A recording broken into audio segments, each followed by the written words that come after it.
श्री परमात्मने नमः। श्रीमद्गुरु चरण कमलेभ्यो नमः।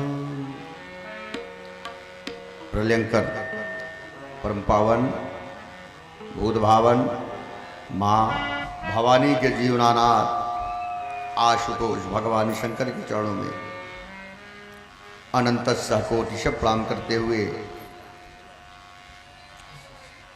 श्री सीताराम भगवान के चरणों में, चारों भैयन के चरणों में अनंत कोटि प्रणाम करते हुए, सरजू मैया के चरणों में, अवधधाम के चरणों में अनंत कोटि प्रणाम करते हुए,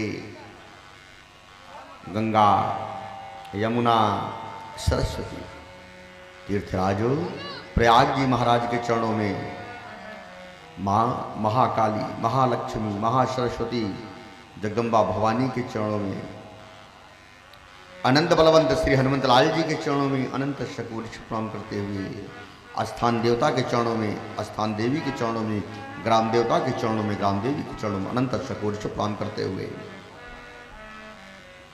पूज्य गुरुदेव भगवान अनंत श्री विभूषित हो ज्योतिषपीठाधीश्वरो जगद्गुरु स्वामी वासुदेवानंद सरस्वती ज्योतिर्मठ हिमालय बद्रिकाश्री के चरणों में अनंत कोटि प्रणाम करते हुए, आदि अनादि अज अनवद्य अनुपम अप्रमेय अप्रतिम अचिंत्य अगोचर रास रासेश्वर योग योगेश्वर करुणा निधान करुणाकर रसो वैसा रस में रसाधिपत रसस्वरूप रसाकार भगवान यदुनंदन यशोदानंदन विजयनंदन गोपिकानंदन राधिकापति भगवान श्याम सुंदर के चरणों में अनंत कोटि प्रणाम करते हुए, अम्बा राधा रानी के चरणों में अनंत कोटि प्रणाम करते हुए, महाराज जन्मांतरे भवेत् पुण्यम तदा भागवतम लभेत्। एक जन्म की कृपा से महाराज भागवत की कथा नहीं प्राप्त होती। हमारे यजमान भैया श्री रामचंद्र त्रिपाठी जी धुड़िया महाराज आपके समस्त पुत्रों के लिए, भाइयों के लिए, अभ्यागतों के लिए, सुहृदों के लिए, स्वजनों के लिए मंच से हृदय से आशीर्वाद की कामना एवं हमारे मंच को सुशोभित कर रहे शाम वेद के मर्मज्ञ, गायन विद्या में कुशल हमारे ठाकुर साहब, तबले पर हमारे सुदूर से आए हुए सुहृद पंडित जी एवं बंजो वाले भैया हमारे, एवं अभी कुछ ही क्षणों में हमारे एक कलाकार और उपस्थित हो जाएंगे जो कि बड़ा ही सुंदर आर्गन के बड़े ही अच्छे, जिन्होंने कई बार राष्ट्रीय पुरस्कार प्राप्त किया है, अच्छे गायक भी हैं, आर्गन के अच्छे वादक भी हैं, तो बढ़िया भजन भी आपको सुनाएंगे। और सती सीता गार्गी अनुसुईया के पथ का अनुगमन करने वाली माताओं एवं बहनों एवं भारत के भावी कर्णधार नन्हे मुन्ने प्यारे बच्चों, इस ध्वनि विस्तारक यंत्र के माध्यम से जहाँ तक हमारी आवाज जा रही है, समस्त नर नारी बाल वृद्ध जड़ चेतन अपने अपने कार्यों को विश्राम स्वरूप प्रदान करके इस महाराज ज्ञान यज्ञ में उपस्थित होकर के भगवान की परम पावनी लावण्यमयी रसमयी अमृतमयी कथा श्रीमद् भागवत कथा का रसास्वादन करके अपने जीवन को शब्द कृत करेंगे। तो आज महात्म की चर्चा करते हुए महाराज महात्म की चर्चा प्रारंभ की जाए, उसके पहले गणेश भगवान का अभिनंदन, क्योंकि महाराज याद करिए त्रिपुर वध के समय जब भूत भावन प्रलयंकर भगवान आशुतोष त्रिपुरारी जब कहलाए त्रिपुरों का नाश करने के लिए और बैल पर सवार हुए नंदी बाबा पर धर्म में ध्वज धारण करके लेकिन उन्होंने गणेश जी का स्मरण नहीं किया। जब गणपति गजानन भगवान का स्मरण नहीं किया तो क्या हुआ? त्रिशूल चला रहे हैं, त्रिशूल चल ही नहीं रहा है, स्तंभित हो गया, वहीं पर रुक गया। बड़ी चिंता हुई, आकाशवाणी हुई कि हे भोलेनाथ, आपने विघ्न विनाशक भगवान गणपति गजानन का पूजन नहीं किया, इसलिए आपको प्रॉब्लम हो रही, दिक्कत हो रही है। तुरंत उन्होंने गौरी गणेश का अभिवादन किया, पूजन अर्चन किया है। और यही चीज समुद्र मंथन के समय देवताओं के सन्मुख उपस्थित हुई। जब मंदराचल पर्वत को समुद्र में रखा गया मथने के लिए, अब गणेश भगवान विघ्नराज के रूप में उपस्थित हो गए। विनाशक के नहीं, विघ्नराज स्पष्ट आया है भागवत में। और मंदराचल महाराज गहराइयों और पाताल में डूबने लगा। बड़ी चिंता हुई देवताओं को कि अब क्या किया जाए। आकाशवाणी हुई कि आपने गणेश भगवान का स्तोत्र वंदन नहीं किया है। तुरंत विघ्नराज भगवान विघ्न विनाशक गणेश जी का आवाहन वंदन किया गया, पूजन किया गया तुरंत, क्योंकि जो भगवान नारायण है वही गणेश है, जो गणेश है वही नारायण है। ये सब कल्पांतर की बातें हैं, केवल बाकी सब एक रस है। गणेश जी और नारायण में कोई भी भेद नहीं, नेक सो भी। कृष्ण जब गणेश जी का सर कटा तो गोलोक धाम में जाकर के गिरा है, कृष्ण में समाहित हुआ है। तो शास्त्रों के मत अनुसार जो गणेश हैं वही कृष्ण है, जो कृष्ण है वही नारायण है, वही गणेश है।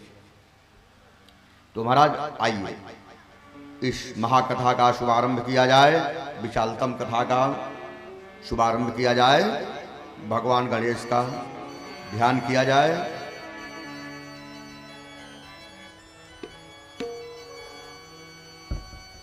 गाइए गाइए गणपति जगवंदन, गाइए गणपति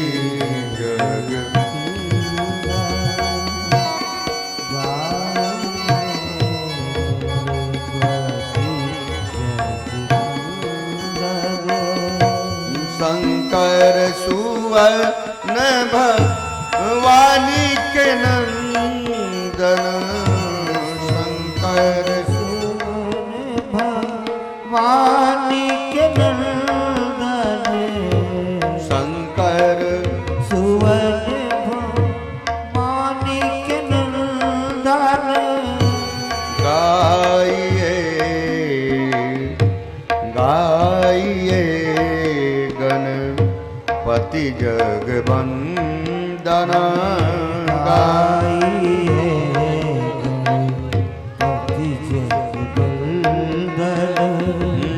सिद्धि सिद्धि सिद्धि सदन गज बदन विनायक, सिद्धि सदन गज बदन विनायक, कृपा सिंधु सुंदर सब लायक, कृपा सिंधु सुंदर सब लायक, गाइए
मोदक मोदक प्रिय मुद मंगलदाता मोदक प्रिय मंगलदाता विद्यावारिधि बुद्धि विधाता विद्यावान बुद्धि विधाता गाइए जगवंदन गाइए गणपति जगवंदन गाइए गणपति जगवंदन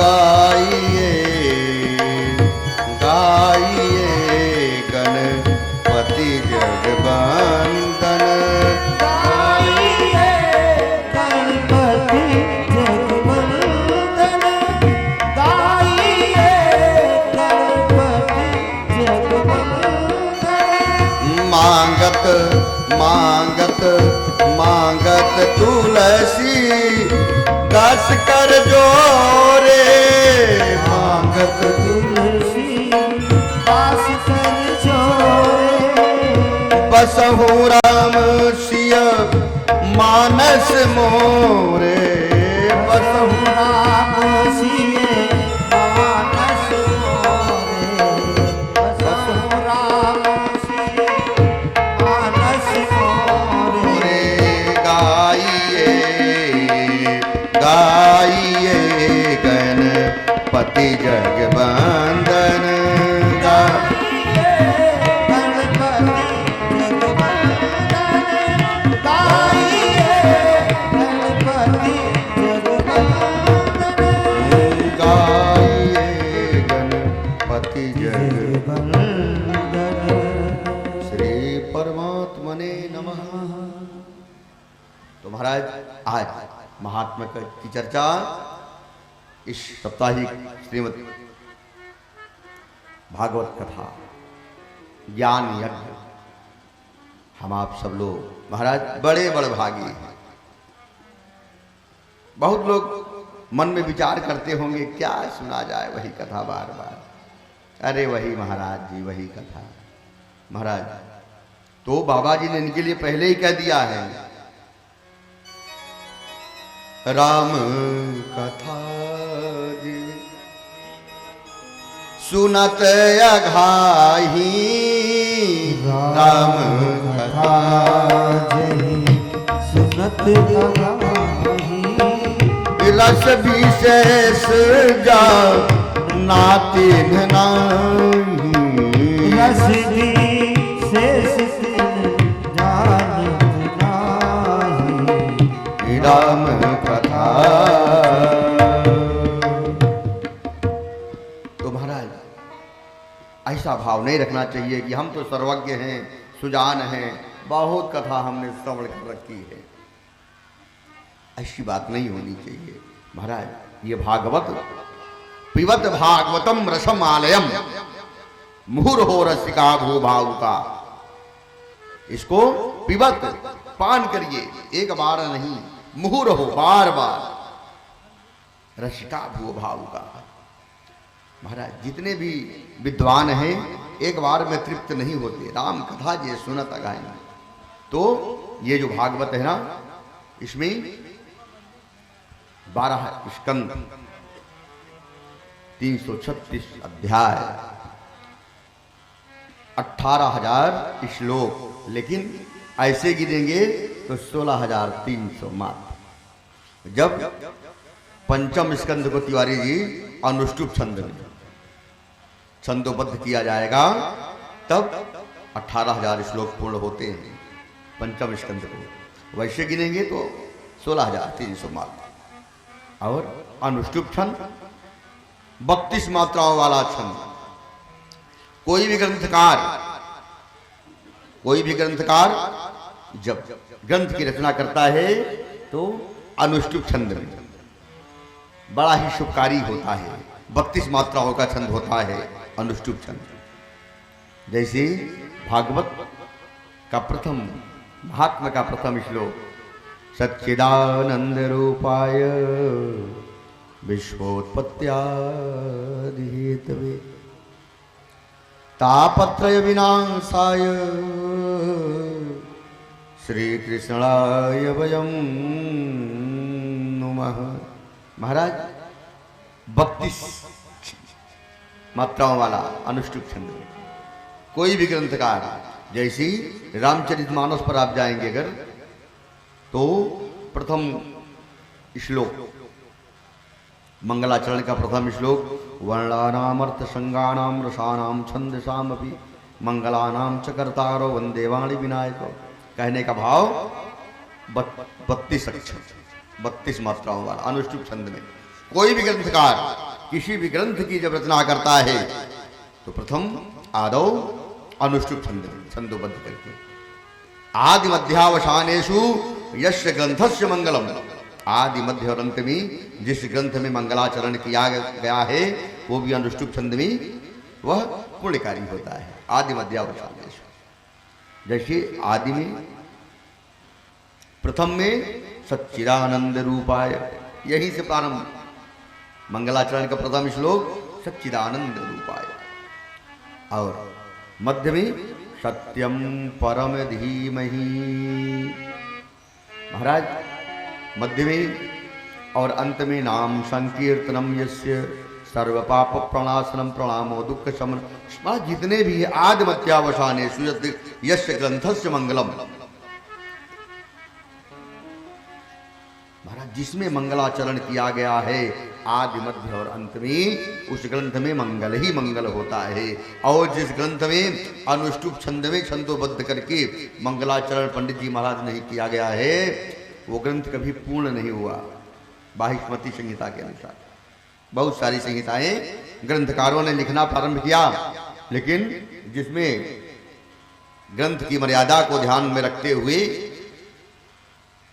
काव्य की रचना नहीं की गई, पूर्ण नहीं हुआ। लेखक ही स्वयं निपट गया, बहुत सारे विघ्न उपस्थित हो गए। इसीलिए कोई भी ग्रंथकार किसी भी ग्रंथ की रचना करता है तो अनुष्टुप छंद में। कहाँ तक बताया जाए, जहाँ जाए मन तहाँ लो भाई। जितना व्याकरण पूछ जाए, लेकिन हम लोगों को कथा भी सुनना है तो केवल 7 दिन शेष है, समय भी 7-8 दिन। तो हमने आपको बताया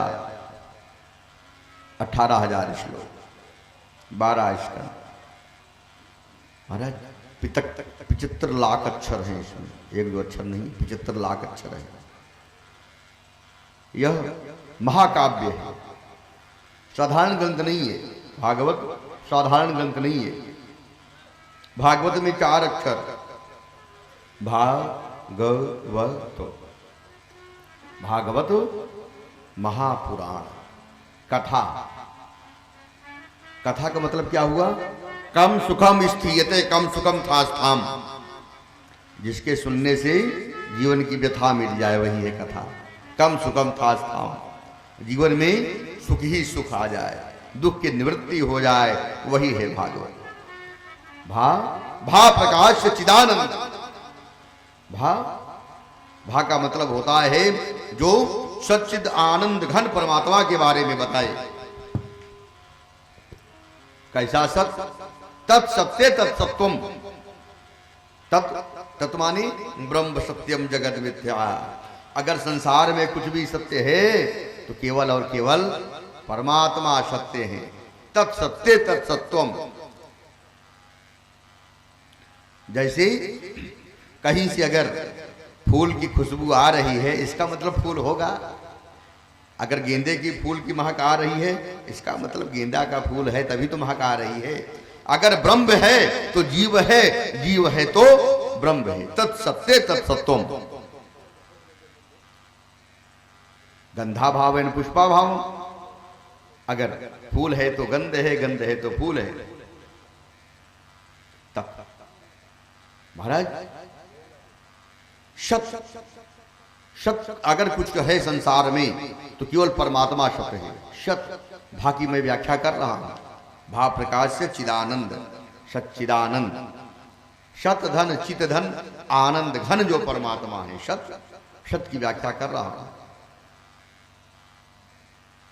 अगर कुछ परमात्मा त्रिकालावादी सत्य, कल भी था, आज भी है और कल भी रहेगा। कौन सत्य है? हम आप सत्य नहीं है। क्यों तिवारी जी? हम आप सत्य नहीं है। आज हैं, पता लगा अभी सोए और बस सुबह उठने को ही नहीं हुआ, हो गया। और वो जो परमात्मा है तीनों कालों में सत्य था।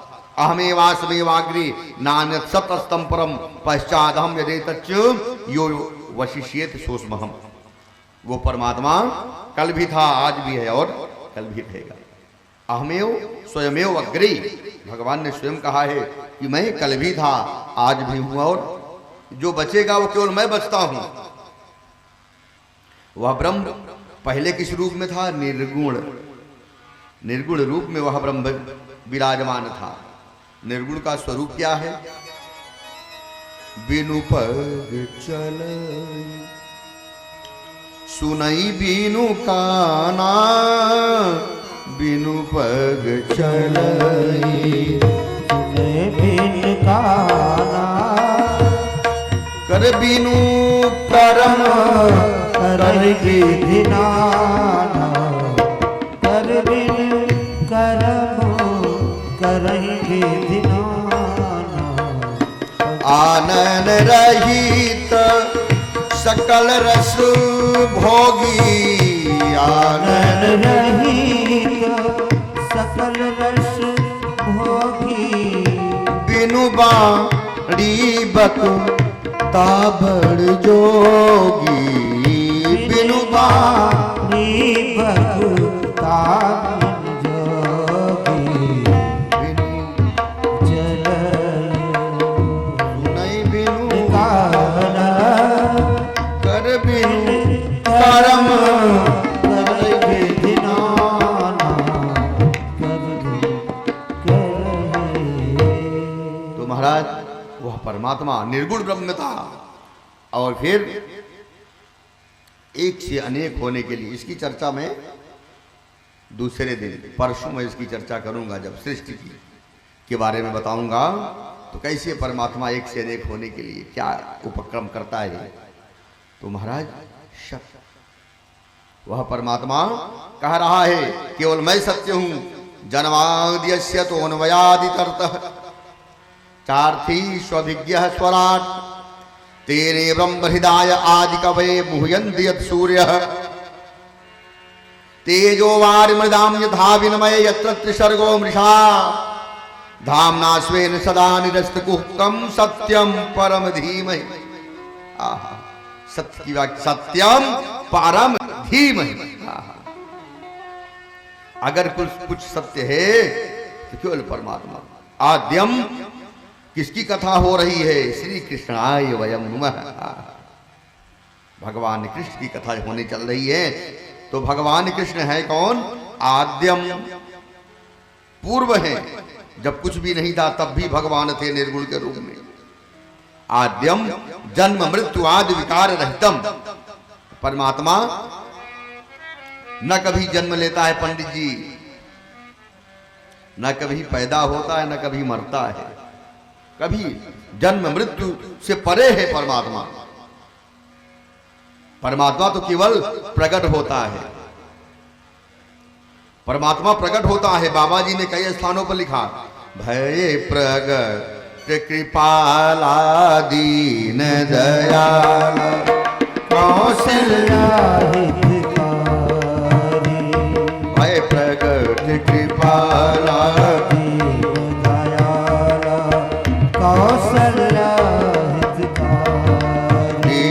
हर्षित महतारी मुनि मनोहारी अद्भुत रूप निहारी अद्भुत रूप निहारी।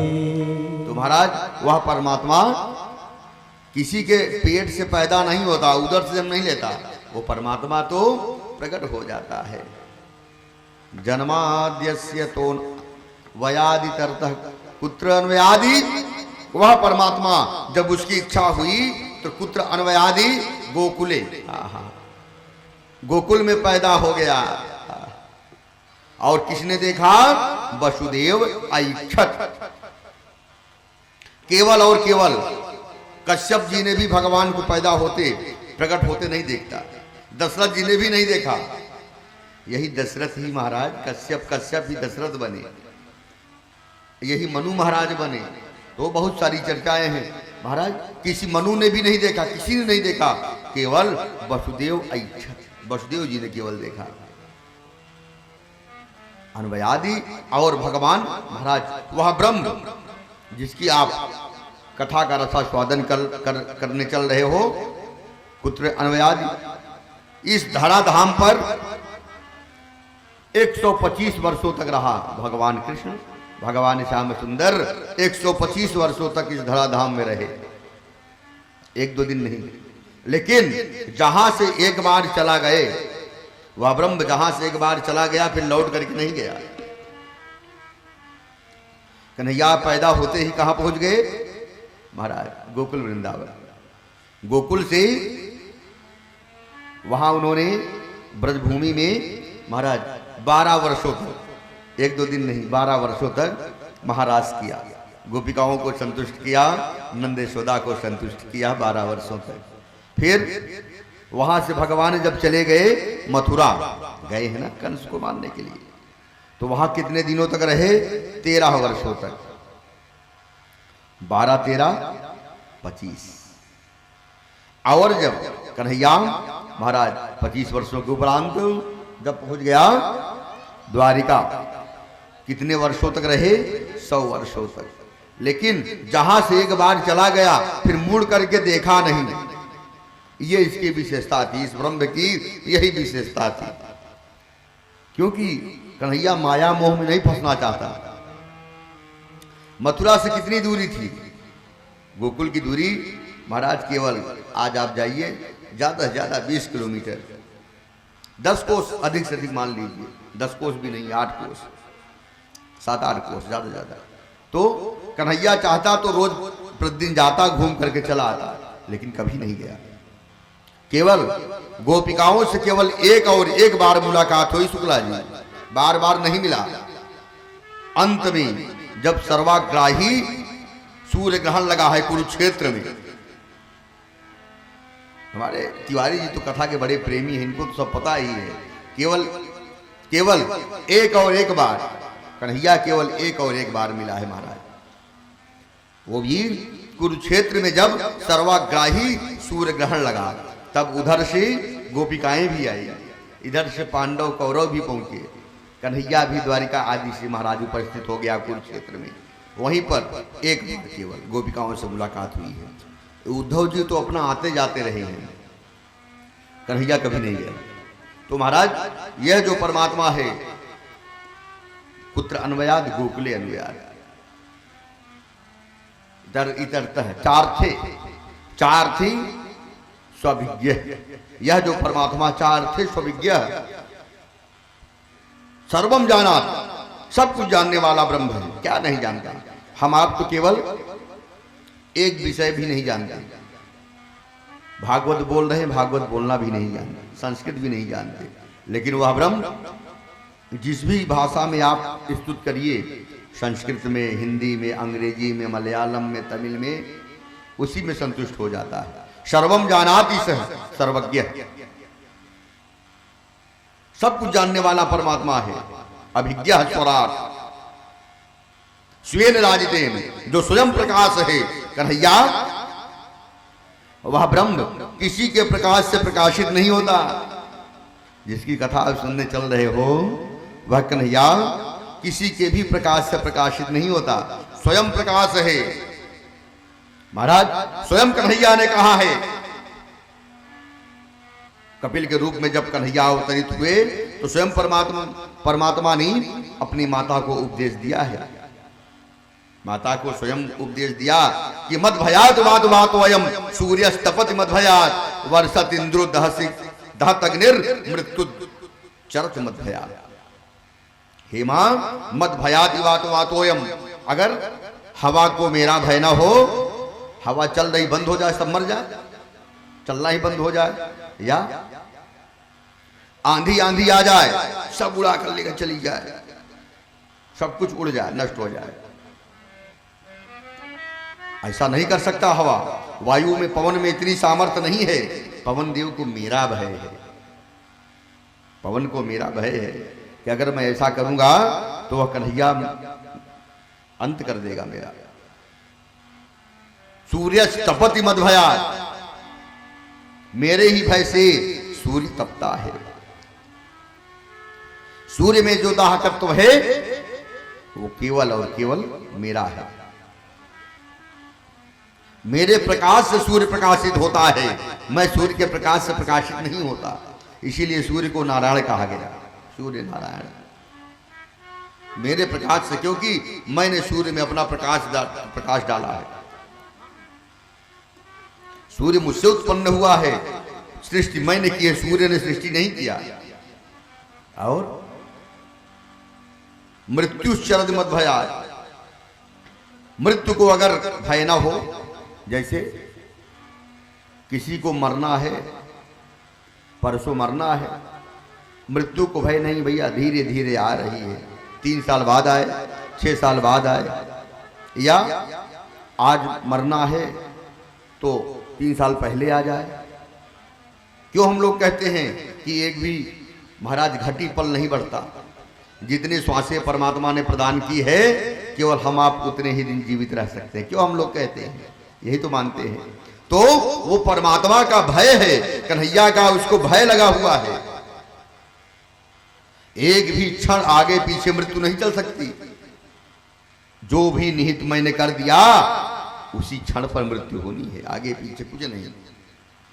वर्षत इंद्रो, अगर इंद्र को मेरा भय ना हो, महाराज बरसात है, पता लगा कहीं बूढ़ा आ जाए, जैसे उत्तर काशी में आ गया था 14-15 में, कहीं प्रलय आ जाए और कहीं झूरा पड़ जाए,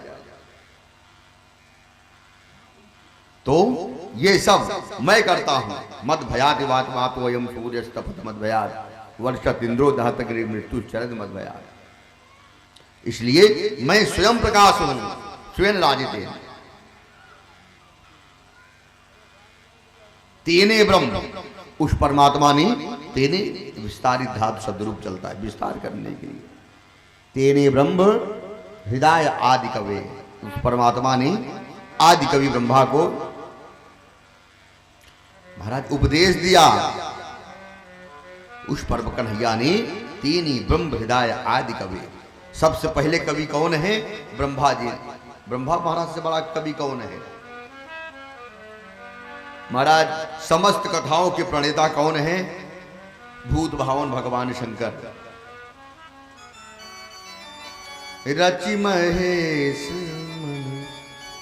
मानस राखा, रचि महेश मानस राखा, रचि महेश मानस राखा, रचि महेश मानस राखा, रचि महेश मानस राखा।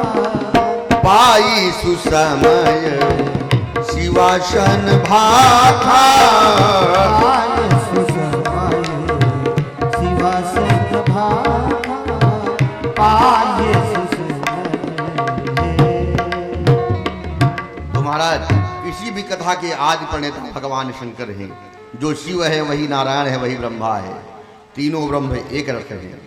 तो महाराज उस आदि नारायण ने केवल संकल्प मात्र से तेने ब्रह्म हृदय आदि कवि ब्रह्मा को चतुश्लोकी भागवत के माध्यम से इस चतुश्लोकी भागवत की व्याख्या मैं करूंगा, लेकिन आज नहीं, जिस दिन सृष्टि की रचना होगी। कैसे परमात्मा ने 4 श्लोक प्रदान किया ब्रह्मा को, और ब्रह्मा जी ने, महाराज ये जो भागवत है ऐसे नहीं प्रकट हो गई, आदि नारायण ने ब्रह्मा को दिया और ब्रह्मा जी ने अपने 4 संतानों को दिया, सनक, सनंदन, सनातन, सनत कुमार को दिया। फिर इन्होंने नारद बाबा को दिया। वैसे तो ब्रह्मा जी से पहले ही नारद बाबा सुन चुके थे, लेकिन पुनः प्रदान किए हैं। साप्ताहिक विधि से पहले किसी ने अगर श्रवण किया, पहली बार, पहले महाराज 1 महीने की कथा होती रही, पहले 1 महीने की कथा होती रही है, वर्षों तक यही कथा। महाराज जब आदि नारायण लक्ष्मी मैया को सुनाते हैं, लक्ष्मी मैया को जब भागवत सुनाते हैं तो 1 महीने में, और लक्ष्मी जब नारायण को सुनाती हैं तो 2 महीने पूर्ण होता है। ये कथा केवल मृत्युलोक में ही नहीं, महाराज देवता भी आपस में। तो सबसे पहले ये जो भागवत कथा है महाराज, मृत्युलोक पर आप लोगों ने सुना है कि परीक्षित जी ने सुना है?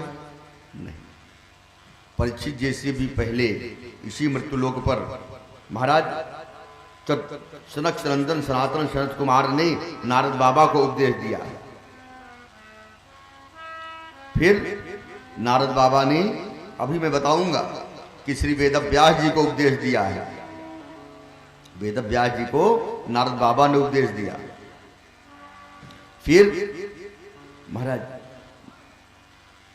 वेद व्यास जी को नारद बाबा ने उपदेश दिया, और श्रीमान वेद व्यास जी से सबको पता है सुखदेव जी को प्राप्त हुई, और सुखदेव जी से राजा परीक्षित को प्राप्त हुई। परीक्षित जी से भी पूर्व महाराज पद्मनाभ जी को प्राप्त हुआ। वज्रनाभ जी को यह कथा उद्धव जी ने सुनाई। ब्रजभूमि में वज्रनाभ जी जो अनिरुद्ध के पुत्र हैं, वज्रनाभ जी, इनको कथा सुनाई है श्रीमान उद्धव जी ने। कब सुनाई? जब महाराज भगवान स्वधाम गमन कर गए, अपने धाम को चले गए, तो गोपिकाएं और भगवान की जो पटरानियां हैं 16,000, ये सब रुदन करने लगी, रो रही हैं बैठ करके। आज इनके मन में शांति नहीं है महाराज। तब तक में नारद बाबा आ गए। नारद का काम यही है। नारद बाबा उपस्थित हो गए। नारद बाबा ने कहा, भैया आप लोग रो क्यों रहे हो? कहा क्या करें, कन्हैया तो मृत्युलोक छोड़ करके अन्यत्र कहीं चला गया। कहा काहे चिंता करती हो? वो कन्हैया, महाराज कन्हैया का 2 रूप है। एक रूप से सदैव वृंदावनम परित्यज्य पद्मेकम न गच्छति। वह कन्हैया वृंदावन को छोड़ करके एक भी क्षण अन्यत्र नहीं जाता, सदैव एक रूप से।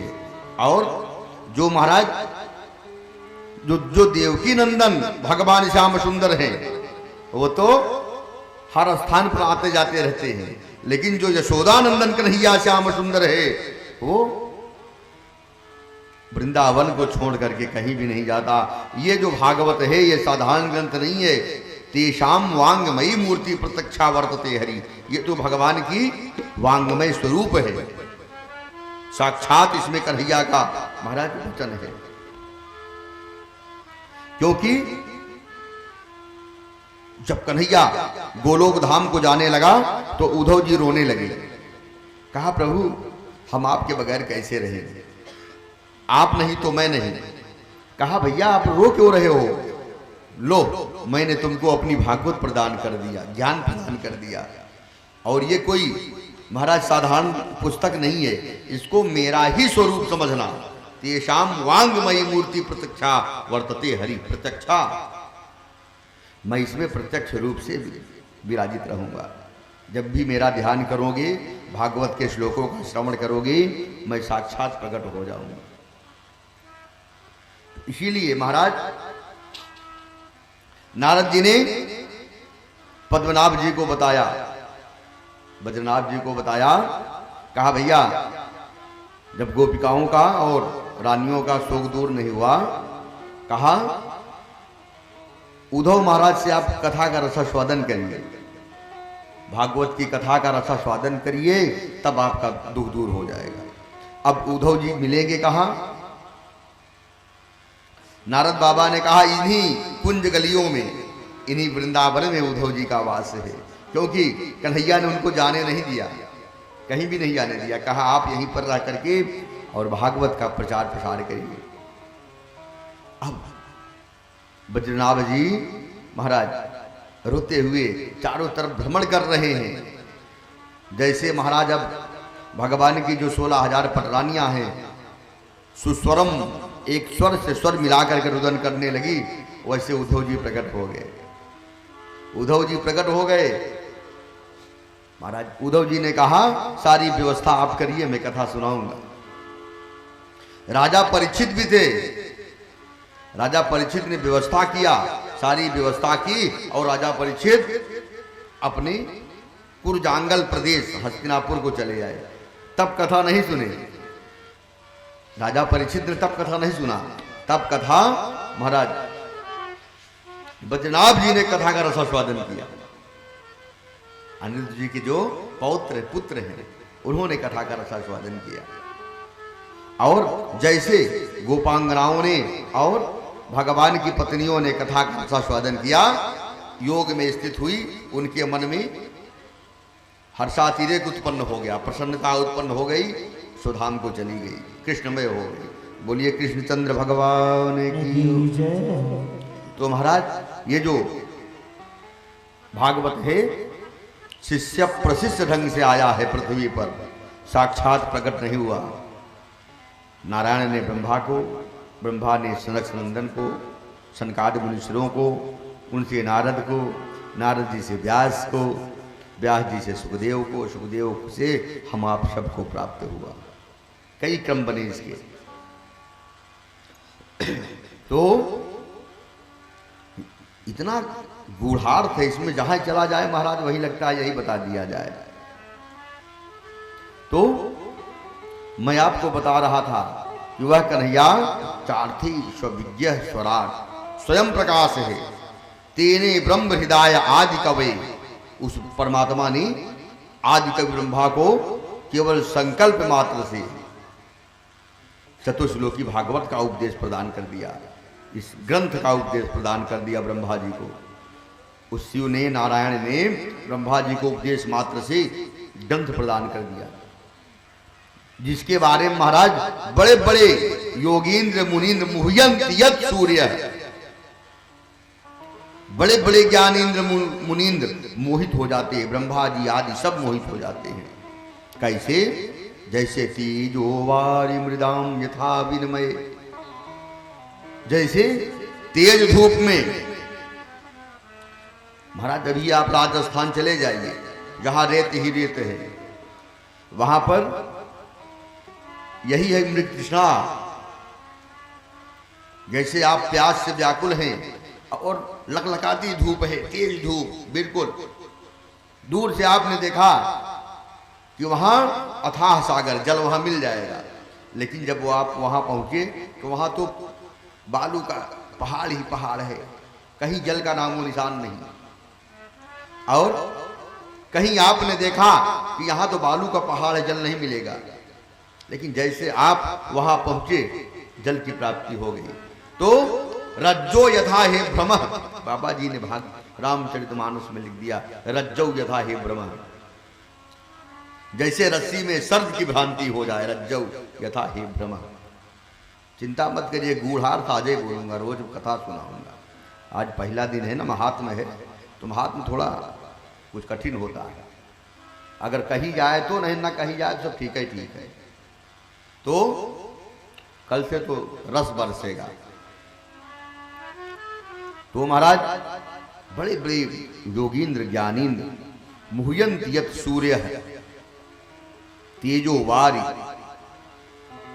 जैसे रात्रि में आप घूमने टहलने के लिए निकल पड़े। आपने कोई वृक्ष देखा कटा हुआ, दूर से, अरे भैया आज तो हमने बहुत बड़ा प्रेत देख लिया, ओहो, डर गए। क्या है वास्तव में वृक्ष, लेकिन आपको ऐसा भ्रम हो गया कि मानो हमने, महाराज उधर नहीं जाना है, उधर तो बहुत बड़ा प्रेत रहता है, बहुत बड़ा सर्प रहता है, रज्जौ यथा हे भ्रम। तो ये सब क्या है?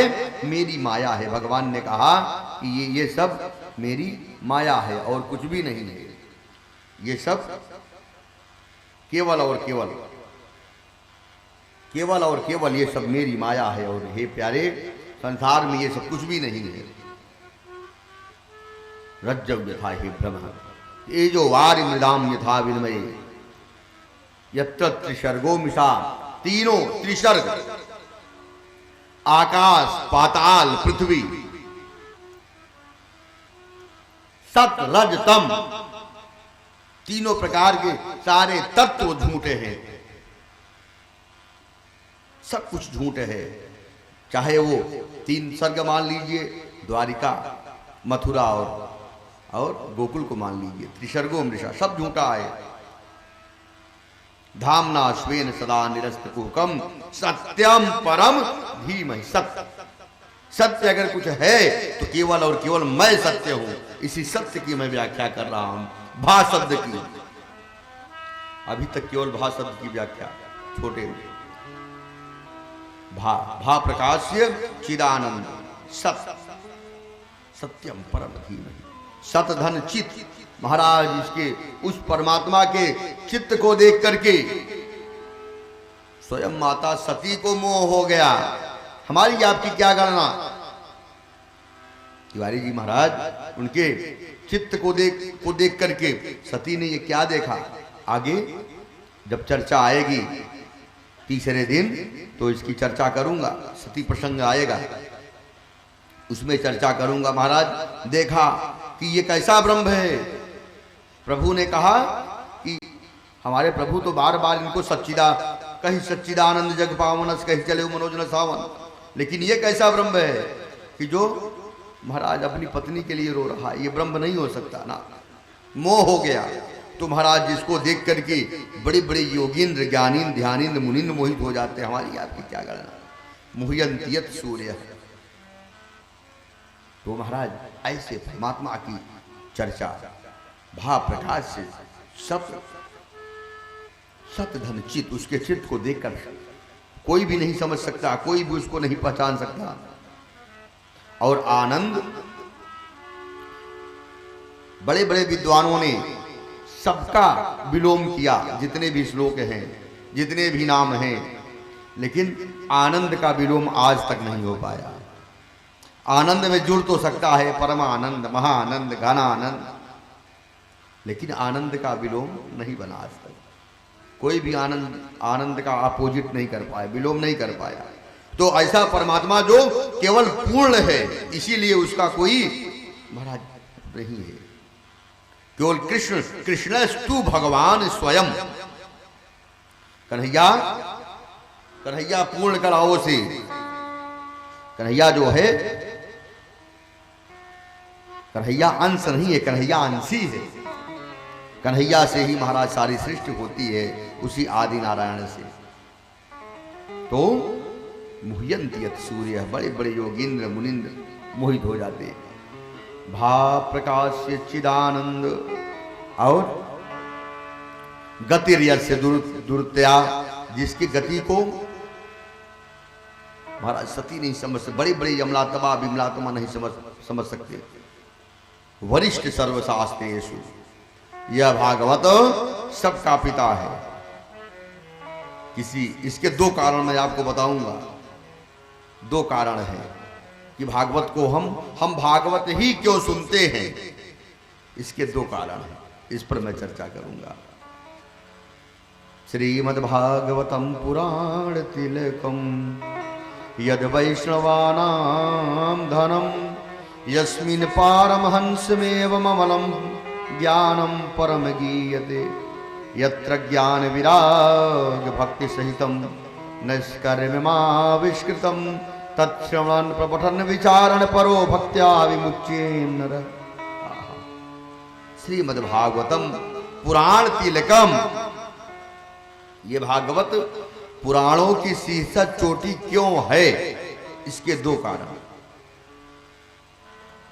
पहला कारण मैं बताने चल रहा हूं, कब भागवत कब लिखी गई महाराज, उसके बारे में। पुराणों का शीर्षक चोटी क्यों है।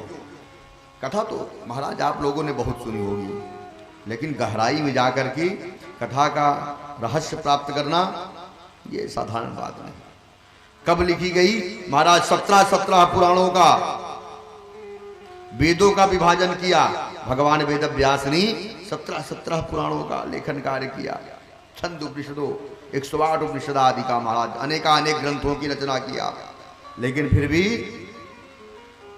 भगवान वेद व्यास जी आज बद्री विशाल में बैठ करके, बद्री विशाल जहां कल निनादनी सरस्वती मैया जहां प्रवाहित हो रही हैं, अब तो सरस्वती मैया गुप्त हो गई हैं, लुप्तावस्था में। केवल वहीं पर बद्री विशाल में ही केवल सरस्वती मैया दिखाई पड़ती हैं, और कहीं पर भी नहीं। भीम गुफा के पास शायद। तो कल निनादनी मैया सरस्वती बह रही है। उसी पावन तट पर बद्री विशाल धाम में वेद व्यास भगवान का आश्रम है। इनके आश्रम का क्या नाम है, सम्यप्रास। इनके आश्रम का नाम सम्यप्रास। सम्यप्रास का मतलब क्या हुआ, जहां से ज्ञान का उद्भव हो, जहां से ज्ञान का प्रकाश हो, ज्ञान निकले, वही सम्यप्रास। इनके आश्रम का नाम है, भगवान वेद व्यास के आश्रम का नाम है सम्यप्रास। ऐसे पावन आश्रम पर बैठ करके, और आज इतने काव्यों की रचना किया, उसके बाद भी भगवान वेद व्यास रो रहे हैं। इन्हें संतोष नहीं हो रहा है, आज रुदन कर रहे हैं, बहुत व्यग्र है मन, विकल है कि हे प्रभु मैं क्यों रो रहा हूं, इसका क्या कारण है, मेरे रुदन करने का कारण क्या है, मेरे मन में इतनी ग्लानि क्यों है, क्या कारण है, मैं क्यों रो रहा हूं। रोते ही जा रही हैं महाराज। तब जब इनकी कष्ट की निवृत्ति नहीं हुई, तब इन्होंने क्या किया, अपने बड़े भाई को याद किया। इनके बड़े भैया कौन है, नारद बाबा महाराज है ना। 24 अवतारों में नारद बाबा भी आते हैं, और 24 अवतारों में भगवान वेद व्यास भी आते हैं। सब 24 अवतारों के अंतर्गत आते हैं। तुरंत नारद बाबा को याद किया। नारद का मतलब क्या हुआ, नारम ज्ञानम ददाति अज्ञानम व्यत, जो ज्ञान का प्रदाता है,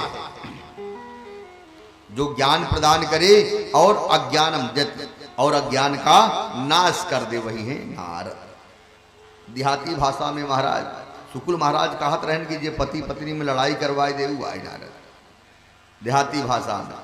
हाँ, दूर से आदमी कहीं आ गया बड़ा नारद, दूर से बचकर रहो भैया, नहीं तो अब काम बिगड़ जाएगा, आ गया, अब हो गया। तो लेकिन नारद, जिनको भी नारद की प्राप्ति हुई, उनको परमात्मा की प्राप्ति हुई। चाहे ध्रुव को देख लीजिए, चाहे प्रहलाद को देख लीजिए। अभी मैं चर्चा जब करूंगा, समय आएगा, तो भक्ति देवी का उद्धार नारद महाराज ही करेंगे। तो तुरंत नारद बाबा उपस्थित हो गए। कहा, बताइए श्रीमान वेदव्यास जी, क्या कारण है, आप बहुत उदास दिखाई पड़ रहे हो, आपके दुख का कारण क्या है, क्यों आप रुदन कर रहे हो, क्यों रो रहे हो, क्या कारण है। वेदव्यास जी ने कहा है, महाराज पहले दोनों आपस में दोनों ने प्रणाम किया। वेदव्यास जी ने कहा, हे नारद बाबा, क्या करूं, मैंने 17 पुराणों का, पहले केवल ऋग्वेद था, इसको 4 भागों में मैंने विभाजन किया, संहिताएं तैयार किया, अनेक ग्रंथों की रचना किया। उसके बाद भी मेरे मन में असंतोष है, शांति नहीं है, क्या कारण है? नारद बाबा ने कहा, हे श्री वेदव्यास महाराज, अभी तक आपने देव परक ग्रंथों की रचना किया। अभी तक आपने जैसे शिव पुराण की रचना किया तो उसमें शिव को ही सब कुछ बता दिया, अभिनेता बना दिया, हीरो वही है, वही सब कुछ करते हैं। देवी भागवत की रचना किया तो देवी मैया से ही सब कुछ, विष्णु में विष्णु से ही, और ब्रह्म पुराण ब्रह्मा से ही सब कुछ। तो अभी आपने देव परक ग्रंथ की रचना किया, लेकिन जो कृष्णस्तु भगवान स्वयं, जो पूर्ण ब्रह्म है, अभी तक आपने उसके बारे में कहीं चर्चा नहीं किया है, इसीलिए आपके मन में असंतोष है। जब तक आप कृष्ण की कथा का रसास्वादन, महाराज कृष्ण की कथा के बारे में नहीं लिखोगे, कृष्ण भगवान के बारे में आप किसी ग्रंथ की रचना नहीं करोगे, तब तक आपको शांति नहीं प्राप्त होगी, आपके मन में सदैव असंतोष बना रहेगा। नारद बाबा ने बताया, कहा, जब तक मैंने भगवान कृष्ण का स्तवन वंदन नहीं किया, 3 बार मुझको जन्म लेना पड़ा। नारद बाबा बता रहे हैं कि 1 बार नहीं, 3 बार मुझको जन्म लेना पड़ा। कहा, पहले कल्प में अहम पुरा भवम कश्चित् गंधर्व उपवर्षणः अहम पुरा भव कश्चित्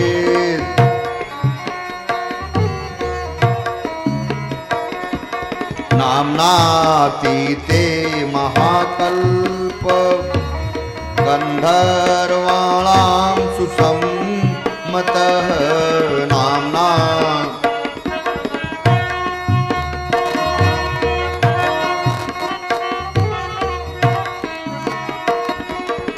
एक धातु देवसत्र गंधर्वा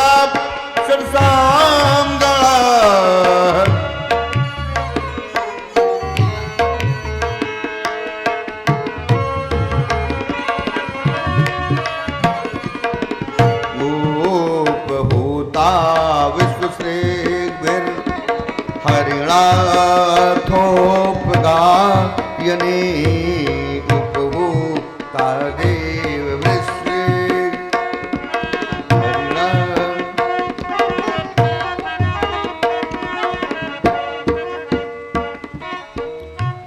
महाराज नारद जी ने कहा, अहम पुरा भवम कश्चित्, पहले जन्म पूर्व कल्प की बात, पूरा पहले पूर्व कल्प में अहम कश्चित् गंधर्वा उपवर्ण, मैं एक गंधर्व के रूप में मेरा जन्म हुआ और मेरा नाम था उपवर्ण। मेरा नाम था उपवर्ण नामक गंधर्व के रूप में मेरा जन्म हुआ। नामना तीते महाकल्प था, वो महाकल्प था, और मैं गंधर्वाणाम सुसम्मतः, गंधर्व योनि में मेरा जन्म हुआ। और गंधर्व था, गंधर्व बड़े सुंदर होते हैं, मैं बहुत सुंदर था, और मैं नृत्य कला भी, गायन विद्या में, हर विद्या में मैं पारंगत था। एक काम में नहीं, मैं गंधर्व था तो समस्त कार्यों में मैं खूब निपुण था, खूब गाता बजाता नाचता था। उपहूता विश्व शीघ्र हरणाथोप गाय। एक बार महाराज देवता लोगों की सभा बुलाई गई। महाराज कब बुलाई जाती है? देवताओं की सभा बुलाई जाती है कब? जब जैसे अपने यहाँ जब किसी मुख्यमंत्री आदि का चयन करना होता है, तब नए मंत्रिमंडल का गठन करते हैं कि नहीं? जब कोई भी मुख्यमंत्री नया बनता है, प्रधानमंत्री बनता है, तो नए मंत्रिमंडल का गठन करता है। उसी प्रकार जब कोई महाराज इंद्र बदलता है तो नए मंत्रिमंडल का पूरा सिस्टम बदल जाता है। तब देवताओं का की सत्र बुलाई जाती है, देवताओं की सभा बुलाई जाती है। तो उस सभा में नारद बाबा कह रहे हैं मैं भी गया, मैं गंधर्व था, तो मैं नाचने गाने के लिए मुझे बुलाया गया और मैं बहुत सुंदर था, बड़ा ही दिव्य नृत्य करता था, दिव्य गाता था।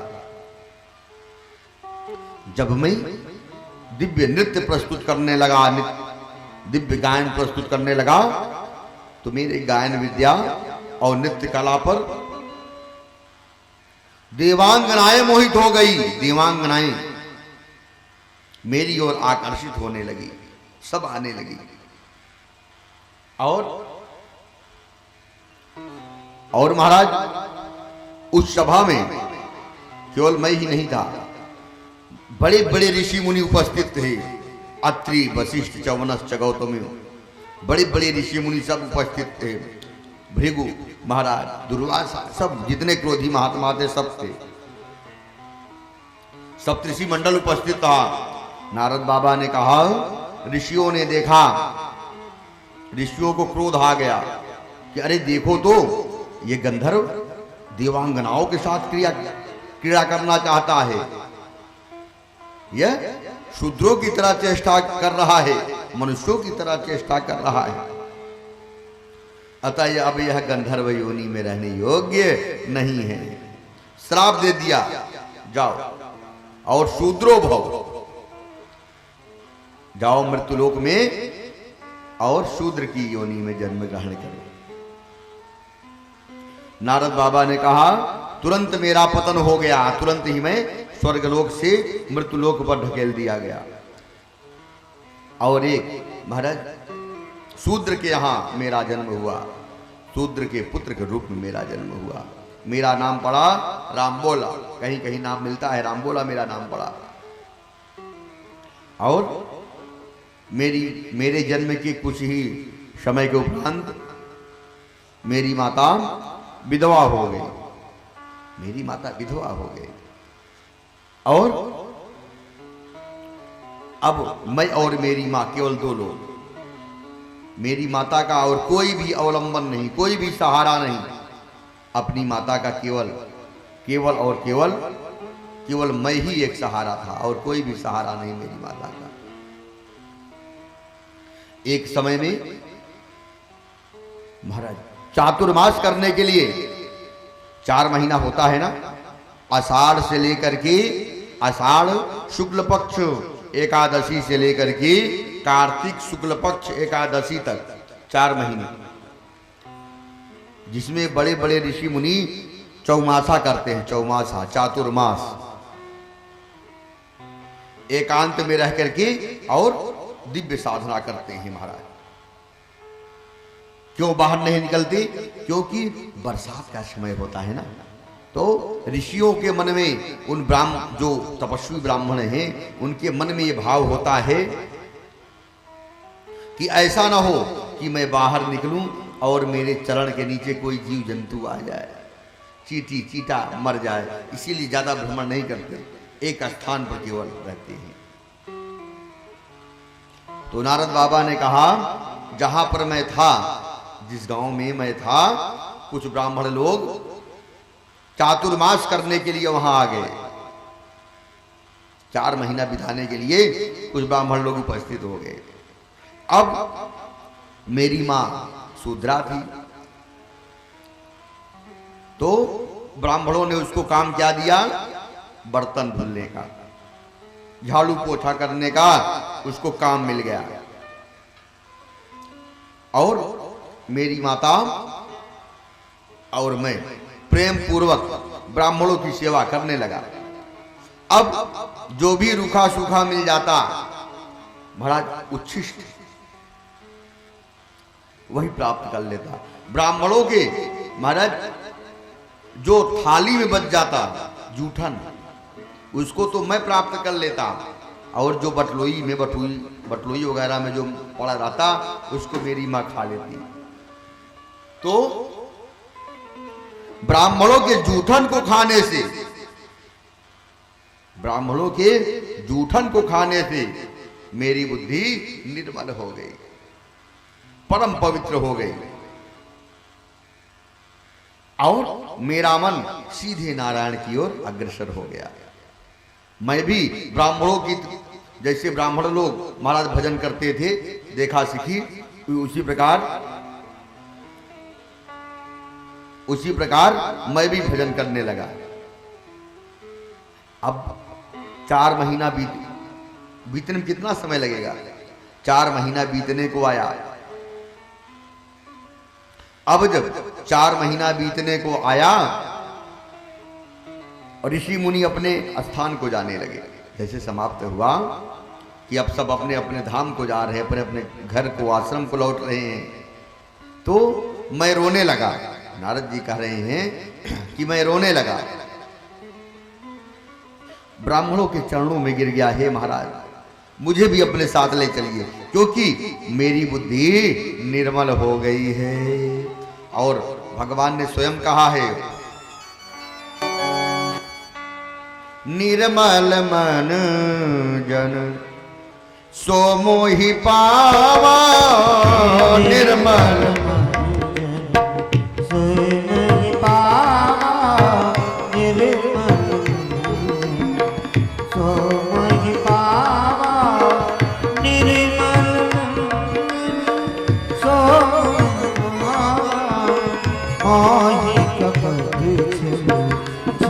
न भावा मोहि कपट छल, छिद्र न भावा मोहि कपट छल, छिद्र न भावा।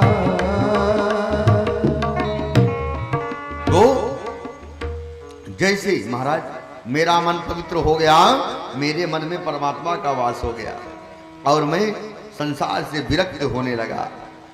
ब्राह्मणों से कहा, मुझे भी आप अपने साथ ले चलिए, मैं यहां पर नहीं रहूंगा, एकांत में वास करूंगा। ब्राह्मणों ने कहा, बेटा तुम्हारी माता का और कोई अवलंबन नहीं, और कोई सहारा नहीं है, अपनी माता के तुम इकलौते हो। अगर तुम मेरे साथ चलोगी तो तुम्हारी माता किसके सहारे रहेगी? मर जाएगी रोते रोते। इसलिए जब तक तुम्हारी मां जीवित है, अपनी माता की सेवा करो। यही तुम्हारा पुत्र का यही धर्म है कि माता पिता की सेवा करें। इसलिए आप मेरे साथ नहीं चल सकते, मत चलिए मेरे साथ, दोष होगा। अब जब नारद बाबा रोते ही रह गए तो ऋषियों ने एक मंत्र बता दिया, दिव्य मंत्र बताया महाराज। वैसे तो मंत्र का जाप कभी माइक से नहीं करना चाहिए, मनना चाहते इति मंत्र, मंत्र से, मन से जाप होना चाहिए, मनना चाहते इति मंत्र। कोई भी मंत्र, मैं देखता हूं आज समाज में बड़ा ही परिवर्तन आ गया। लोग अपने घरों में लगा देंगे गायत्री मंत्र, लगा देंगे, प्रातः काल हुई माइक खोल दिया गायत्री मंत्र। गायत्री मंत्र जो वेदों का तत्व है, वर्ष भर आप घर में लगाकर देखिए, घर में कला उत्पन्न हो जाएगी, वास्तु दोष उत्पन्न हो जाएगा। किसी भी मंत्र का गान कभी माइक से नहीं करना चाहिए।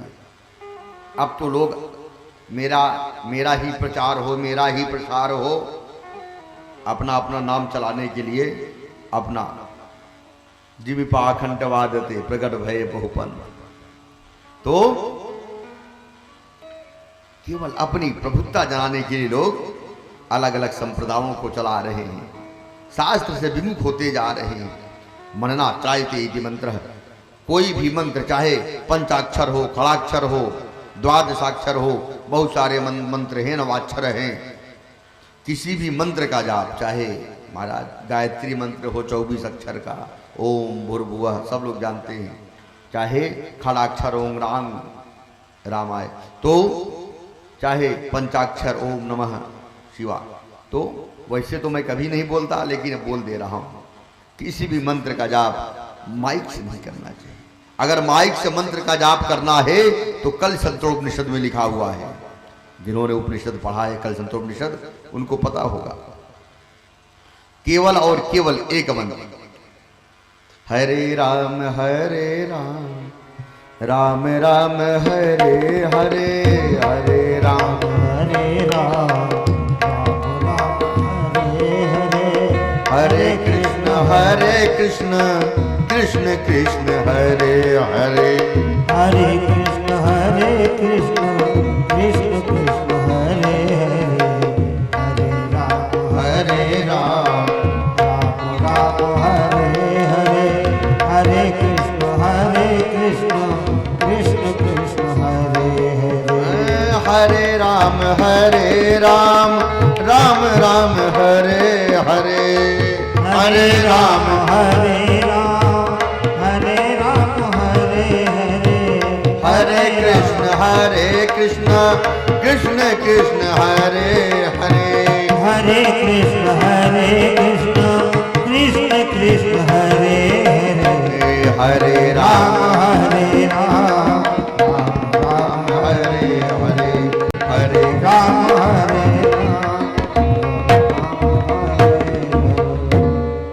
तो महाराज केवल अगर गाना है, किसी भी मंत्र का अगर जप करना है तो केवल एक मंत्र हरे राम राम राम हरे हरे हरे कृष्ण कृष्ण कृष्ण हरे हरे।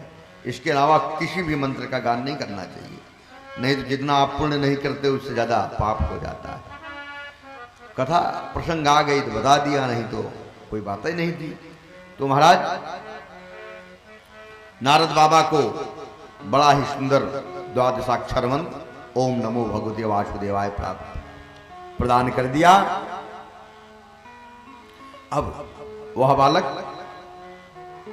उसी मंत्र का जप कर रहा है और भगवान के एक स्वरूप के बारे में बताया कि बेटा इसी मंत्र का जाप करो और भगवान के इस स्वरूप का ध्यान करो।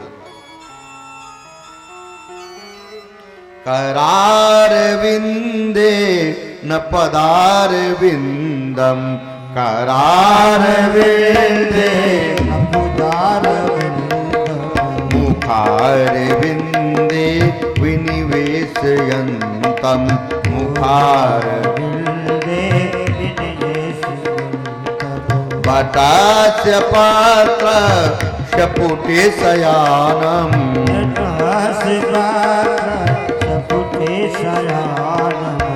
बालम कुंदम मनसा स्मरामि बालम कुंदम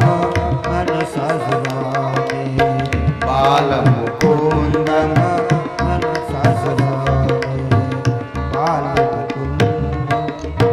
महाराज भगवान के स्वरूप के बारे में बताया ऋषियों ने। भगवान का स्वरूप कैसा है? करार विंदेन पदार विंदम, जिनका पूरा शरीर ही कमल के समान सुंदर है।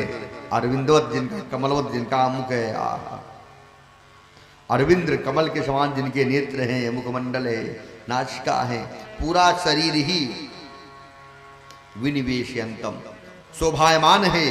महाराज पूर्ण चंद्रमा के समान जिनका मुखमंडल शोभायमान है।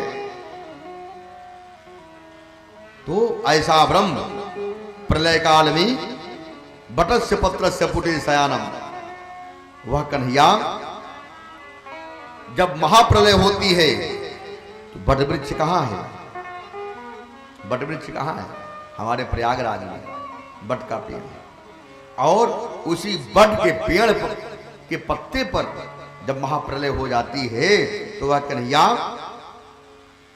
बालम मुकुंदम करार विंदेन पदार विंदे मुखार विंदे विन्वेशयन्तम बटस्य पत्रस्य पुटे शयानम, उसी बट वृक्ष के पत्ते पर मेरा कन्हैया शयन करता है।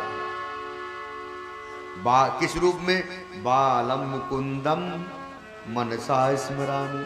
महाराज और दाहिने पैर के अंगूठे को मुख में डाल करके आप लोग फोटो में देखते होंगे कि कन्हैया का महाराज की एक पैर को मुख में डाल करके दिव्य आनंद ले रहा है। कभी बंसी बजाता है, कभी चतुर्भुज रूप में। महाराज उसी रूप के बारे में बताया कि मारो कन्हैया महाराज नवनीत धावाद, एक हाथ में कन्हैया के बंसी है, एक हाथ में माखन लिए हुए दिव्य लीला। बाल रूप के बारे में महाराज बता दिया। अब वह बालक नारद नारद के रूप में जो बालक है पूर्वजन्म में, अब उसी रूप का चिंतन कर रहा है और प्रतीक्षा करने लगा कि हे परमात्मा कौन सा दिन हो और माता जी महाराज राम को प्यारी हो जाए, क्योंकि उसका मन संसार में नहीं लग रहा है, केवल राम में, काम में नहीं, केवल राम में है। और एक दिन परमात्मा ने उसकी सुन ली, उस बालक की एक दिन परमात्मा ने सुन ली। बरसात के दिनों में माता जी गई गाय धोने के लिए और जंगल था महाराज, खूब घनघोर बरसात हो रही थी, अंधेरा भी था। एक विषधर पहुंचे और माता जी के पैर में लहा दिया। जैसे स्पर्श किया माता जी का, जैसे स्पर्श किया महाराज, अब 10 नहीं बजा यार, तो जैसे स्पर्श किया वैसे माता जी का राम नाम सत्य हो गया। माता जी गई भगवान को प्यारी हो गए। अब माता जी तो राम को प्यारी हो गई महाराज। उस बालक के नेत्रों से 2 प्रकार के आंसू निकले, एक सुख के आंसू और एक दुख के आंसू। सुख के आंसू चलो ठीक हुआ, माता जी खत्म हो गई, अब संसार में कोई बंधन नहीं, अब मुझे रोकने वाला कोई नहीं, अब तो मैं सीधे जंगल में जाकर के तपस्या करूंगा। माता जी नहीं है तो कौन रोकेगा, जाऊंगा तपस्या करूंगा। और दुख के आंसू कि माता से ज्यादा प्यार करने वाला संसार में और कोई भी नहीं हो सकता। माता बिन लालन कौन करे, माता के बिना पुत्र सबसे ज्यादा कोई अगर प्रेम करता है तो माँ अपने पुत्र को, बिना माता के प्रेम से पुत्र कभी संतुष्ट नहीं होता। तो महाराज माता यही दुख हुआ कि अब मेरी माँ मेरे बीच नहीं रही, अब मुझे कोई प्रेम नहीं करेगा। लेकिन जो जगत की माँ है उनके चरण शरण में चलना चाहिए, नारायण के, लक्ष्मी नारायण भगवान के चरण शरण में चलना चाहिए। अब नारद बाबा ने अपनी माता का अंत्येष्टि क्रिया किया और उसके बाद उत्तर दिशा में यात्रा कर गए, उत्तराखंड की ओर।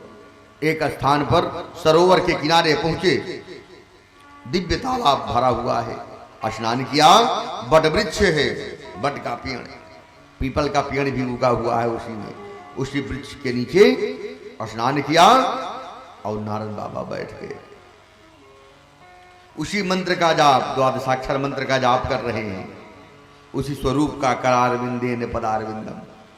और धीरे देखते देखते महाराज कुछ ही समय में वही स्वरूप महाराज सामने आ गया। जैसे सामने आया, एक क्षण के लिए बालक महाराज हर्षातिरेक को प्राप्त हो गया, बहुत प्रसन्न, आहा मैंने कन्हैया को प्राप्त कर लिया। अगले ही क्षण कन्हैया गायब हो गया। जैसे महाराज उस बालक के अंदर से कन्हैया का स्वरूप गायब हुआ, रोने लगा। जैसे सर्वभंग ऋषि के अंदर से परमात्मा जब निकले तो छटपटा गए, ध्रुव के अंदर से जब निकले तो ध्रुव रोने लगे। जो झांकी बसी थी महाराज जैसे बाहर गायब हुई, वह बालक रोने लगा, रुदन कर रहा है, कहाँ गए मेरे प्रभु, कहाँ गए मेरे प्रभु। महाराज तुरंत आकाशवाणी हुई, बेटा रो नहीं, रुदन मत करो, रोने की आवश्यकता नहीं है।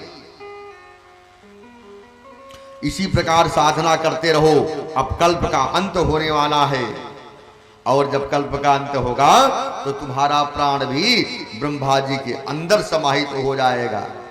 जब ब्रह्मा जी की रात्रि समाप्त हो जाएगी, ब्रह्मा जी पुनः सृष्टि करेंगे, तो अब ब्रह्मा जी के पुत्र के रूप में तुम्हारा जन्म हो जाएगा।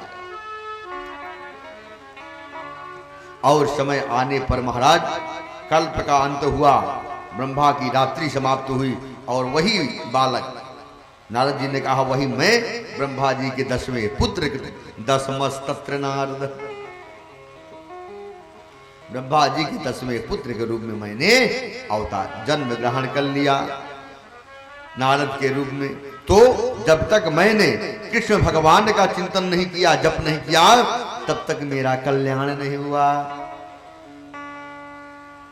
इसलिए हे श्री वेदव्यास महाराज, आप अगर आपको शांति चाहिए तो भगवान कृष्ण के चरण शरण में जाइए। समझ गए मुझको क्या करना चाहिए? बस भगवान वेदव्यास जी ने याद किया, किसको? गणेश बाबा को। गणेश जी को याद किया, कहा आइए एक पुराण की रचना करनी है, मेरे हाथों में अब वो शक्ति नहीं है कि मैं लिख सकूं, आप लिखिए। नारद बाबा को याद, महाराज गणेश बाबा को याद किया, गणेश भगवान को। गणेश जी उपस्थित हुए। गणेश जी ने कहा मैं लिखूंगा जरूर, लेकिन अगर आप बोलते बोलते अगर आप थक गए,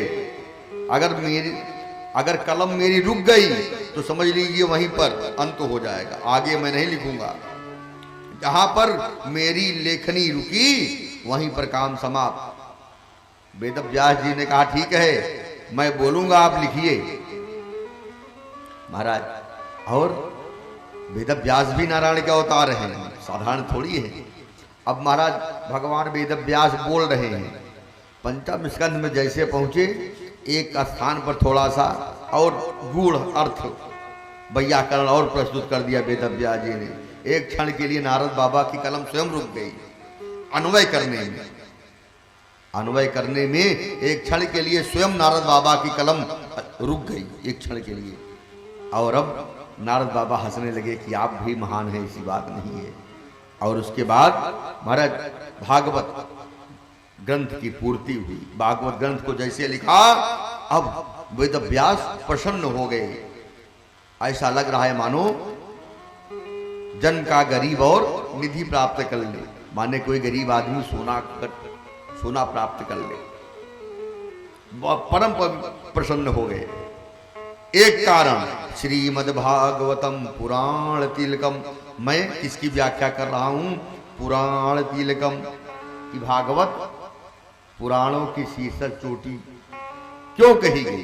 पहला कारण मैंने बताया, दूसरा कारण मैं बताने चल रहा हूं। कब की बात है महाराज? जब राजा परीक्षित को मोक्ष हो गया, राजा परीक्षित को श्राप हुआ और एकांत में राजा परीक्षित उपस्थित हो गए। सुखदेव महाराज आसनासीन हो गए। सुखदेव जी महाराज राजा परीक्षित कथा सुनने के लिए, सुखदेव जी सुनाने के लिए आ गए। तभी परीक्षिते कथा वक्तुम सभायाम संस्थिते सुखे सुधा कुंभम गृहीत्वैव देवास्तत्र समागम। तभी महाराज क्या हुआ? इंद्र आदि बड़े बड़े देवताएं, इंद्र अरुण वरुण यम जितने भी देवता हैं, तत्र समागमन उपस्थित हो गए। देवताओं ने सुखदेव जी को प्रणाम किया। कहा हे श्री सुखदेव जी महाराज, आपके चरणों में कोटि प्रणाम। सुखदेव जी ने कहा बताइए क्या करूं? कहा यह जो कथा है भागवत कथा, यह आप देवताओं को पिला दीजिए और मैं राजा परीक्षित को मैं अमृत का पान करा दूंगा। जैसे मैं राजा परीक्षित को अमृत का पान कराऊंगा, राजा परीक्षित महाराज अमर हो जाएंगे और आप हमें कथा अमृत का पान करा दीजिए। हंसने लगे। अरे मूर्ख, देवताओं क्वा सुधा क्वा कथा लोगे, क्वा काचा क्वा मणिर्महान, ब्रह्मरा तो विचार्यैवं तदा देवांजहास। अरे कहा ये साधारण सामृत क्वा सुधा, कहा ये साधारण सामृत। अमृत पीने वाला व्यक्ति केवल एक कल्प के लिए अमर होता है। तिवारी जी, अमृत पीने वाला व्यक्ति केवल एक जन्म माने कल्प के लिए, लेकिन जिसने कथामृत का पान कर लिया मनसा वाचा कर्मणा, जिसने भागवत कथा को हृदयंगम कर लिया मन वचन और कर्म से, फिर महाराज दोबारा उसको जन्म नहीं लेना पड़ता। वो तो सीधे महाराज विमान पर आरूढ़ होकर के गोकर्ण के समान और धुंधकारी के समान सीधे गोलोक धाम को चला जाता है। फिर उसको जन्म मृत्यु के संसार चक्र में नहीं पड़ना पड़ता। इसीलिए कथा श्रवण करने से उद्धार होता है, गायन आदि सुनने से नहीं उद्धार होता। कि अब मैं देखता हूं प्रायः कि लोग महाराज 2-2 मिनट पर गा रहे हैं, संगीत चल रहा है, कहीं कथा हो ही नहीं रही है, तो उससे कल्याण नहीं होने वाला। कथा सुनने से अगर आपने मनसा वाचा कर्मणा मन को पवित्र करके कथा का रसास्वादन कर लिया तो अवश्य ही आपका उद्धार हो गया, इसमें कोई दो राय नहीं। विद्वान ब्राह्मण से आपने कथा का रसास्वादन किया, आपका उद्धार हो गया। क्वा सुधा क्वा कथालो के क्वा काचा क्वा मणि महान। तुरंत महाराज डांट दिया, डपट दिया, बहुत तेजी से डांट दिया, भाग जाओ यहां से। देवताओं तुम लोग बड़े स्वार्थी हो, सुर नर मुनि सब की यह रीति, सुर नर मुनि सब रीति, सुर नर मुनि सब की रीति, सुर नर मुनिया सब की सुर नर मुनि सब की रीति, सारथ लागे करहि सब प्रीति, सारथ लागे करहि सब प्रीति, स्वारथ लागे। तुरंत महाराज बहुत डांटा, अरे तुम लोग बड़े स्वार्थी, सुर नर मुनि सब की यह रीति, केवल स्वार्थ के लिए प्रेम करते हो। तुम्हारा स्वार्थ ना होता तो तुमने क्या किया, दधीच महाराज का सर तुमने काट दिया था। सुखदेव जी बता रहे हैं कि हे इंद्र, तुमने दधीच जी का सर काट दिया था,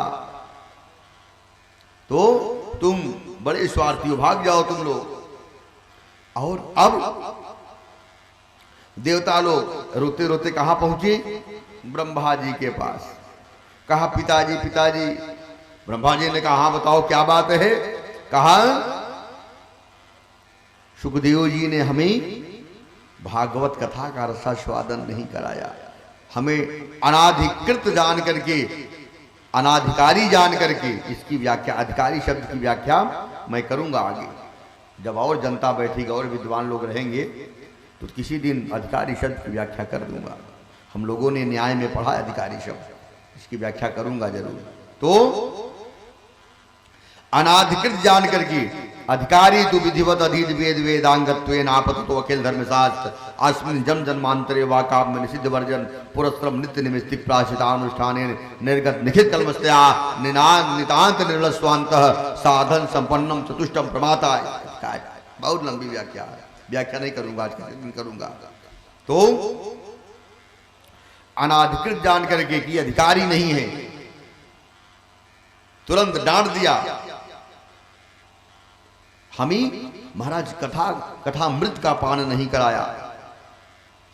ब्रह्मा जी ने कहा क्या बात है, भले कोई बात नहीं, भागवत नहीं सुनाई ना, तो आओ मेरे पास बहुत सारे पुराण हैं, मैं तुमको शिव पुराण सुनाता हूं, देवी भागवत सुनाता हूं, उसमें क्या रखा हुआ है।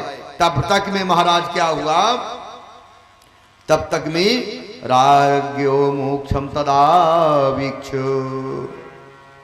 पुराधातापि विस्मितः सत्वलोके तुलां बद्ध्वा तोलयत् साधनान्यज सत राज्ञो मोक्षम तदा वीक्ष। उसी समय ब्रह्मा जी ने देखा, उसी समय श्रीमान ब्रह्मा जी ने देखा कि राजा परीक्षित विमान पर बैठ करके जा रहे हैं रो कि 7 दिन में इन्होंने कथा सुना और इनका तो उद्धार हो गया। पुरा धाता अपि विस्मित, महाराज धाता ब्रह्मा जी भी विस्मृत हो गए। अरे ये कैसे हो सकता है? क्या कोई 7 दिन में कथा सुन करके मोक्ष हो सकती है? तब इन्होंने क्या किया, सत्यलोके तुलाम बद्ध्वा, तुरंत सत्यलोक में तराजू मंगवाई। तुरंत सत्यलोक में इन्होंने एक दिव्य तराजू मंगवाई।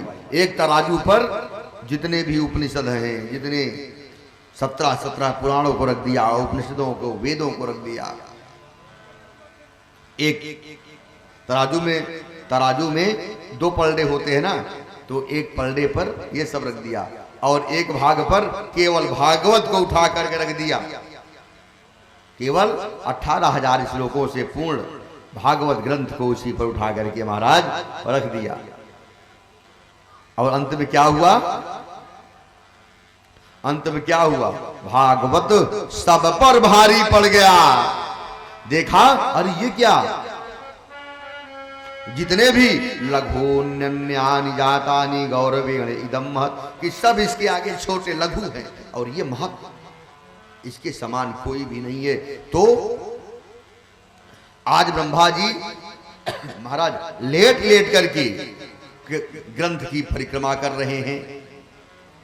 नौमीड्यते ब्रवपुषे तदिदंबराय गुंजावतंस परिपीर छल सन्मुखाय। नौमीड्यते ब्रवपुषे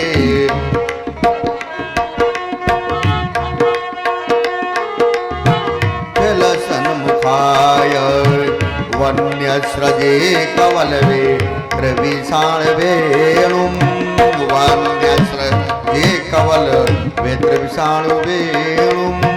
लक्ष्म श्रिये मृदुपदे पशुपांगजाय। महाराज आज लेट लेट करके नौमीड्यते अब्रवपुषा, इसकी भी व्याख्या आज नहीं करूंगा, कभी करूंगा। आज ब्रह्मा जी लेट लेट करके महाराज परिक्रमा कर रहे हैं कि धन्य है परमात्मा। ऐसा कृपाल कौन हो सकता है? केवल 7 दिन में आपकी कथा सुनी जाए और फिर इतना ही नहीं, केवल 2 घटी कथा सुन ली जाए। खड़वांग नाम राजर्षि, खड़वांग नाम राजा, तो केवल 2 घटी तक कथा सुना, ज्यादा ज्यादा 48 मिनट, 1 घंटे से भी कम, उनका उद्धार हो गया। तो ऐसा कौन हो सकता है? मनसा वाचा कर्मणा। जब भी महाराज हम कथा का रसास्वादन करते हैं तो हमारा उद्धार अवश्य हो जाता है, लेकिन वो भाव होना चाहिए। भाव नहीं है तो महाराज दिन भर कथा सुनिए, दिन भर प्रवचन, मन मोर महुआ चित्त गुसौले। शरीर से हम यहाँ हैं और घर लगा हुआ है कि प्रयागराज में हमारे घर में कहा हो तो ही पता नहीं बच्चा लोग भोजन पाएंगे, हो ही गए सब जरते रहे। मनसा वाचा कर्मणा। अगर आपने धुंधकारी की तरह, कल कथा सुनाऊंगा धुंधकारी की, कहो तिवारी कल सुनाई, कल ना, हाँ, क्योंकि इसकी कथा में कम से कम 3-4 घंटे समय लगेंगे, है ना। अभी तो अब यहां से महाराज नारद बाबा कहा जाते हैं, इसलिए मैंने 2 कारण बताया आपको। समझ में आया कि नहीं कि भागवत पुराणा नाम तिलकम, पुराणों की शीर्षक चोटी क्यों कही गई? क्यों पुराण सबसे ऊपर में रखा गया भागवत को ही? हम भागवत ही क्यों सुनते हैं? इसके बारे में हमने इसीलिए बताया आपको कि भागवत ही क्यों सुनी जाए। इसका कारण केवल यही है, इसमें सब कुछ निहित है। अब इसके बाद नारद बाबा वहीं से विदा होते हैं और उसके बाद अब नारद बाबा मृत्युलोक पर भ्रमण करेंगे। मृत्युलोक पर भ्रमण करते करते कैसे भक्ति से उनका मिलन होता है, फिर कैसे धुंधकारी आदि का मोक्ष कल के सत्र में, हाँ कल की कथा में आप लोग बढ़िया दिव्य मनोजानंद जी आरती का निर्माण करिए। आइए बोले कृष्ण चंद्र भगवान की जय हो।